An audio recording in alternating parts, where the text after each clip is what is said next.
Hello everyone, welcome to our channel simple classes. आप सभी लोगों का बेहद बेहद स्वागत है। दोस्तों, जैसा कि हम जानते हैं, यूपीएससी एंड यूपीपीएससी दोनों ने ही अपनी प्रीलिम्स की डेट डिक्लेयर कर दी है। For UPSC it is 31st May 2020 and for UPPSC 21st June 2020 as per the latest notifications.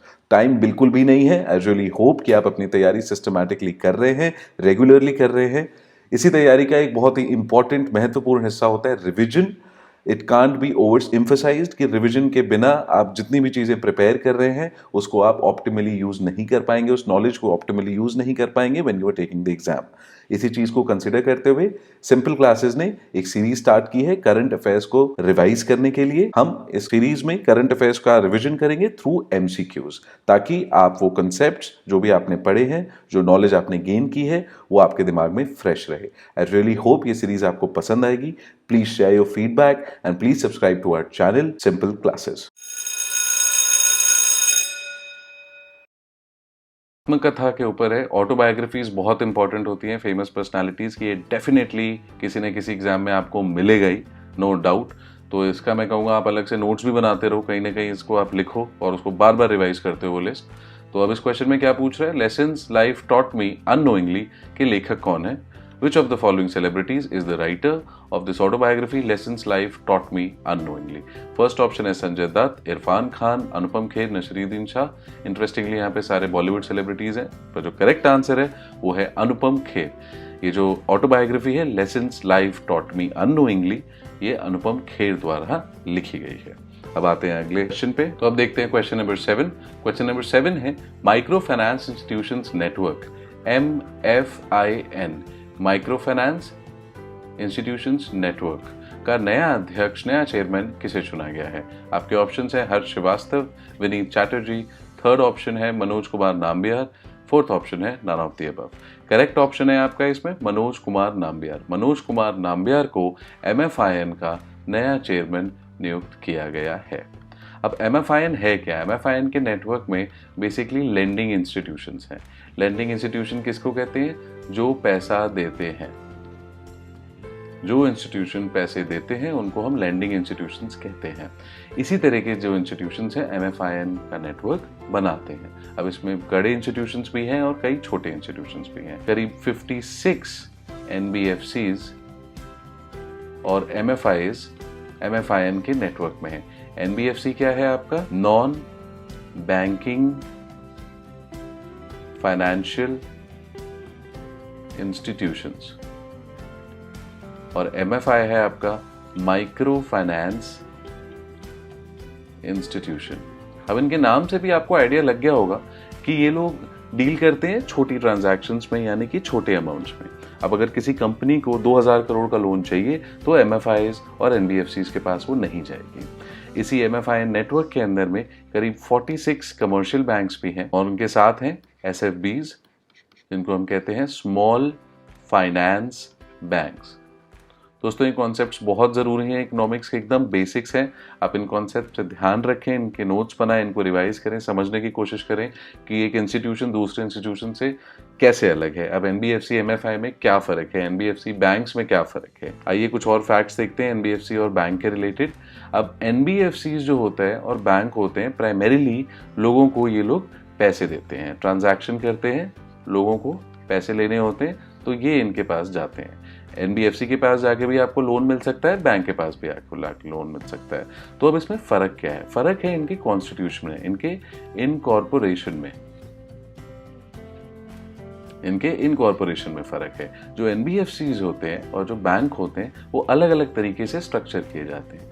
इनको गवर्न करते हैं बैंक्स को बैंकिंग रेगुलेशन एक्ट। पेन का कलर चेंज कर लेता हूँ। हाँ, तो बैंकिंग रेगुलेशन एक्ट 1949 ये बैंक्स को गवर्न करते हैं अलॉन्ग विथ RBI एक्ट। जो NBFCs होती हैं उनको RBI एक्ट तो गवर्न करता ही है क्योंकि एक फाइनेंशियल इंस्टीट्यूशन है, बट इनको इनकॉर्पोरेट करने के लिए कंपनीज एक्ट लगता है। कंपनीज एक्ट वही एक्ट है जो किसी भी कंपनी को इनकॉर्पोरेट करने के लिए अप्लाई होता है।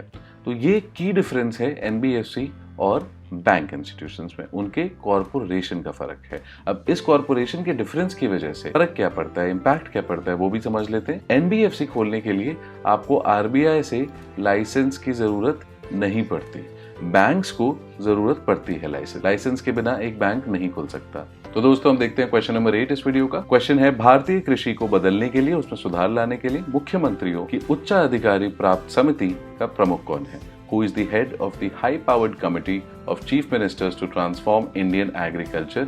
इस कमेटी को बुलाने वाले कौन है? Prime minister Narendra Modi. अब ऑप्शंस देख लेते हैं। David Fadnavis, second option Ramesh Chand, third option Manohar Lal Khattar, fourth option Vijay Rupani. Correct option है डेविड फडणवीस। अब इसके बारे में कुछ और फैक्ट्स देख लेते हैं फटाफट। ये चीफ मिनिस्टर है महाराष्ट्र के। मेजर रिवर्स जो है महाराष्ट्र की वो है कृष्णा और गोदावरी। ये आपके सामने मैप है। दोस्तों मैप्स का इंपॉर्टेंस ज्यादा एम्फेसाइज नहीं कर सकता मैं इससे। मैप्स करना बहुत जरूरी है। जब भी आपको कोई पर्सन इन न्यूज मिले, उससे एसोसिएटेड प्लेसेस आप देखो, खुद से क्यूरियस होकर आप उसको देखें, ढूंढें, नोट्स बनाएं। जैसे कि अभी थोड़ी देर पहले ही हमने क्वेश्चन देखा कि वर्ल्ड हेरिटेज लिस्ट निकाली गई है और ये लिस्ट निकालने वाला जो ऑर्गेनाइजेशन है वो है यूनेस्को। अब ये लिस्ट किस लोकेशन पे निकाली गई थी, कहाँ कॉन्फ्रेंस हुई थी जहाँ पे इस लिस्ट को डिक्लेयर किया है? उस जगह का नाम है अज़रबैजान। तो ऐसे ही आप अलग अलग डिटेल्स निकालने की कोशिश करिए। जो भी इंपॉर्टेंट प्लेसेस आ रही है न्यूज में, जो भी लोग इंपॉर्टेंट आ रहे हैं, कॉन्फ्रेंसेस इंपॉर्टेंट आ रही हैं, उनसे रिलेटेड जो भी लोकेशंस हैं, आप ज्योग्राफी मैप्स पे प्रैक्टिस करें, उनको एकदम पक्का कर लो। इस एरिया में अपने को एक भी गलती नहीं करनी है पेपर, ठीक है? तो अब इसको थोड़ा मैप पे भी देख लेते हैं। ऑल्दो मुंबई का वो मैप है बहुत कॉमन, महाराष्ट्र सबको पता है किधर है, फिर भी हम लोग गलतियां करते हैं जब छोटे छोटे क्वेश्चन आते हैं जो डिटेल में हमसे कोई भी कॉन्सेप्ट, कोई भी मैप, कोई भी लोकेशन पूछते हैं। तो अब इसको देखते हैं। ये महाराष्ट्र है, आपका इंडिया का मैप है। महाराष्ट्र से लगे हुए स्टेट्स देखते हैं इसमें। इधर सूरत तो आपका गुजरात हो गया, यहाँ बीच में आपका मध्य प्रदेश है, इसके बाद उसके बाद छत्तीसगढ़, तेलंगाना, कर्नाटका और यहाँ पे गोवा। तो आपको कमेंट सेक्शन में बताना है महाराष्ट्र स्टेट्स की बाउंड्री इंडिया के कौन कौन से स्टेट्स से लगी हुई है। कितने states, how many states share the boundaries with the state of Maharashtra in India. तो अब बढ़ते हैं अगले क्वेश्चन की ओर। नाउ क्वेश्चन नंबर 9, ये सेकंड लास्ट क्वेश्चन है इस वीडियो का। दोस्तों आई होप आपको मजा आ रहा होगा इन वीडियोस में। देखिए इंटरेस्ट आना बहुत जरूरी है, पढ़ना तो जरूरी है ही, बट अगर इंटरेस्ट नहीं आएगा तो एक ही चीज हम 50 बार पढ़ेंगे, उसके बाद भी हमारी मेमोरी में वो बैठेगा नहीं।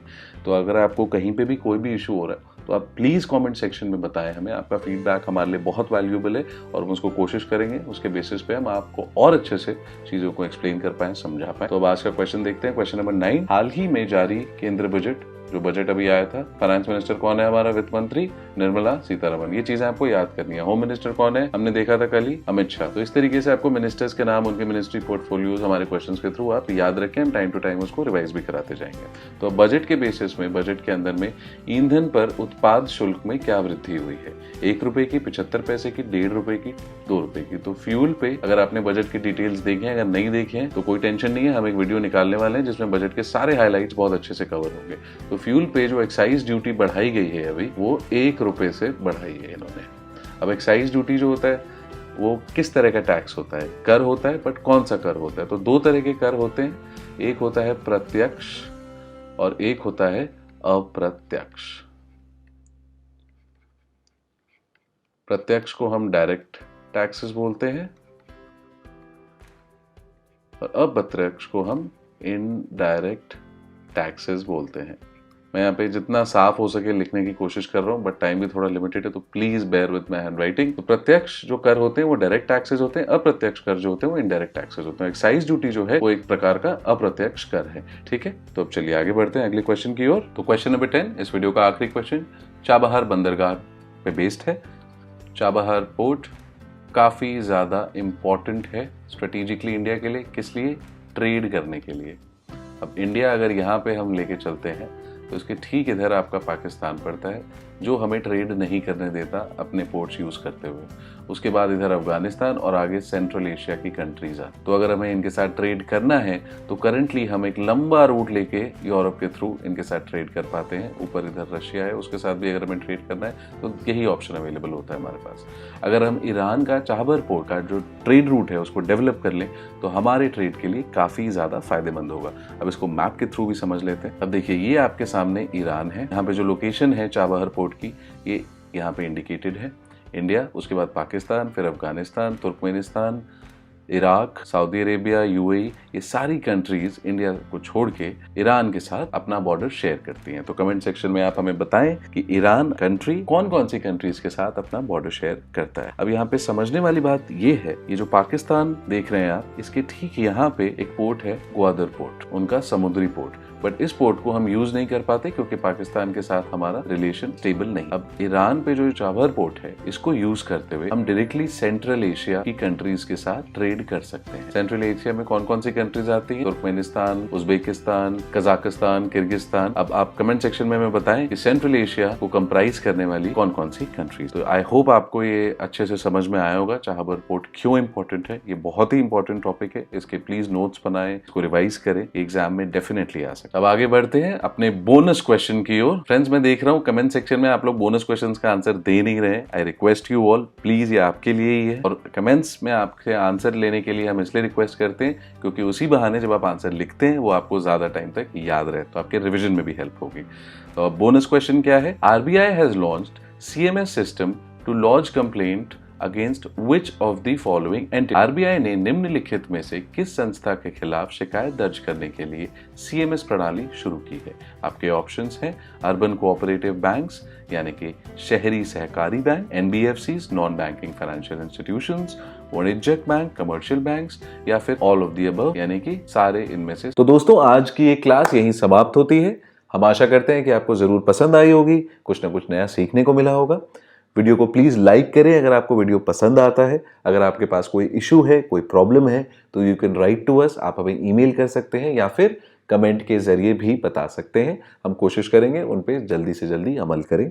इसके अलावा मैं आपसे रिक्वेस्ट करता हूं कि इन वीडियोस को प्लीज शेयर करें जितना हो सके अपने दोस्तों के साथ, अपनी कम्युनिटीज में, ताकि इस completely free, absolutely free crash course का फायदा ज्यादा से ज्यादा लोगों तक पहुंच सके।